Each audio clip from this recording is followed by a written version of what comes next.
Hello friends, അപ്പോൾ നമ്മളങ്ങനെ രാവിലെ ഒരു മഴയോട് കൂടിയിട്ട് നമ്മൾ നോക്കി നിൽക്കാം കേട്ടോ. നല്ല മഴയായിരുന്നു രാവിലെ തന്നെ. അപ്പോൾ അതിൻ്റെ ഒരു മടിയുണ്ട്, പക്ഷേ സ്കൂളിൽ പോകണതുകൊണ്ട് എനിക്കും വേണം. അപ്പോൾ നമ്മുടെ വീഡിയോസ് ആദ്യമായിട്ട് കാണുന്ന ആളുകളാണെന്ന് സബ്സ്ക്രൈബ് ചെയ്തോളൂ കേട്ടോ. അപ്പോൾ അതേപോലെ തന്നെ നമ്മൾ ചായ വെച്ചിട്ടുണ്ട്. അതേപോലെ റൈസ് കുക്കറിൽ നമ്മൾ ഇറക്കി വെച്ചിട്ടുള്ള ചോറ് നമ്മൾ തിളയ്ക്കാനും വെച്ചിട്ടുണ്ട് കേട്ടോ. ഇന്ന് രാവിലെ വലിയ സ്പെഷ്യലായിട്ടൊന്നുമില്ല. മീൻ കറിയുടെയും പിന്നെ മീൻ വറുത്തതിൻ്റെയും കൂടി ഉള്ളതുകൊണ്ട് തന്നെ നമ്മളൊരു ഉപ്പേരിയിലൊന്നും ഒതുക്കാമെന്ന് വിചാരിച്ചിട്ടാണ്. അപ്പോൾ ഈ ഉപ്പേരിനെ പല സ്ഥലങ്ങളിൽ ഓമക്ക, കപ്പങ്ങ അങ്ങനെ പല പേരുകളിലാണ് പറയുന്നത്. അപ്പോൾ അങ്ങനെ നമ്മൾ അരിഞ്ഞ് നമ്മൾ കുക്കറിലിട്ടിട്ട് വിസിലടുപ്പിക്കേണ്ട. ഒരു വിസിലൊക്കെ അടുപ്പിക്കുമ്പോഴേക്കും തന്നെ നന്നായിട്ട് വേവും. അപ്പോൾ നമ്മളതിൻ്റെ ആവി കളഞ്ഞിട്ട്, അത്രയ്ക്കും വേവണ്ടെന്ന് പറഞ്ഞാൽ അതിൻ്റെ ആവി കളഞ്ഞിട്ട് നമ്മളങ്ങനെ ചീഞ്ചട്ടിയിലിട്ടിട്ടുള്ള ബാക്കിത്തെ വേവിച്ചെടുക്കുക ചെയ്യട്ടോ. അപ്പോൾ അങ്ങനെ നമ്മൾ ചായ കൂടിയൊക്കെ കഴിഞ്ഞു. അപ്പോൾ എൻ്റെ കൂട്ടത്തിൽ നമ്മൾ ചോറിന് വേണ്ടിയിട്ട് ഊറ്റാനുള്ള പാത്രമൊക്കെ നമ്മൾ കഴുകി വെച്ചിട്ടുണ്ട് കേട്ടോ. ചോറ് അവിടെ ആവുന്നുണ്ട്.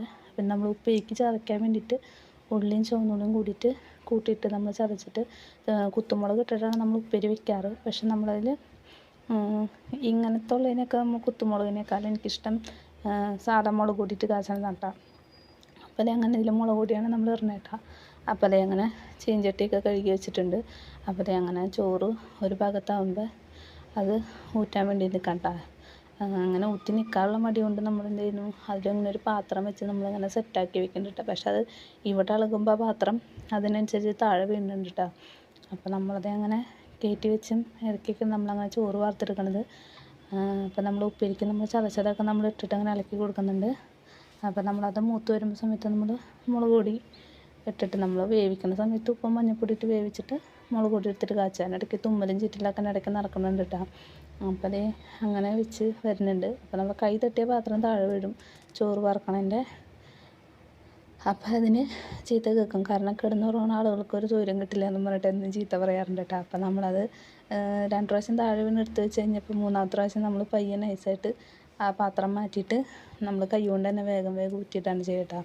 അപ്പോൾ നേരം കൊണ്ട് അവിടെ ആയിക്കോളൂല്ലോ. അപ്പോൾ നമ്മൾ ഇച്ചിരി ഉപ്പ് കുറവുണ്ടായിരുന്നു. അപ്പോൾ ഇച്ചിരി ഉപ്പിട്ടിട്ട് നമ്മൾ കൂട്ടിയിളക്കി വെക്കണം കേട്ടോ. അപ്പോൾ വീണ്ടും താഴെ വീണു. ഞാൻ ചീത്ത കേൾക്കണ്ടല്ലോ എന്ന് വിചാരിച്ചിട്ട് കഴിഞ്ഞപ്പോൾ പാത്രം മാറ്റിയിട്ട് നമ്മളിങ്ങനെ കോരി ഇടാൻ കേട്ടോ. അപ്പോൾ അങ്ങനെ കോരിയിടലും കാര്യങ്ങളൊക്കെ കഴിഞ്ഞ് കഴിഞ്ഞപ്പോൾ നമ്മൾ മീൻ വറുക്കാൻ വേണ്ടിയിട്ട് തലേദിവസം നമ്മളിങ്ങനെ തിരുമ്മി വെച്ചിട്ടുണ്ടായിരുന്നു. അപ്പോൾ നമ്മളത് ഇറക്കി വെച്ചിട്ട് അങ്ങനെ മീൻ വറുക്കാനുള്ള പരിപാടി നോക്കാം കേട്ടോ. അപ്പോൾ അങ്ങനെ മീൻ വറുത്ത് ഉള്ള പാത്രങ്ങളും കാര്യങ്ങളൊക്കെ കഴുകി അത് അപ്പം കഴുകി വയ്ക്കുക, അല്ലെങ്കിൽ പിന്നെ ഒരുമിച്ച് കഴുകാൻ നിൽക്കണ്ടേ. അപ്പം ആ മടിക്ക് നമ്മളപ്പം എടുത്ത പാത്രം അപ്പം കഴുകി വയ്ക്കും കേട്ടോ. അപ്പോൾ നമ്മളപ്പം മീൻ വറുക്കാൻ വേണ്ടിയിട്ട് വെളിച്ചെണ്ണയൊക്കെ ഒഴിച്ച് അങ്ങനെ മീൻ നമ്മളവിടെ വേവിക്കാൻ വേണ്ടി വെച്ചിട്ടുണ്ട് കേട്ടോ. പിന്നെ വലിയ സ്പെഷ്യലോ കാര്യങ്ങളൊന്നുമില്ല. എന്നിപ്പോൾ ഒരു ചെറിയ രീതിയിൽ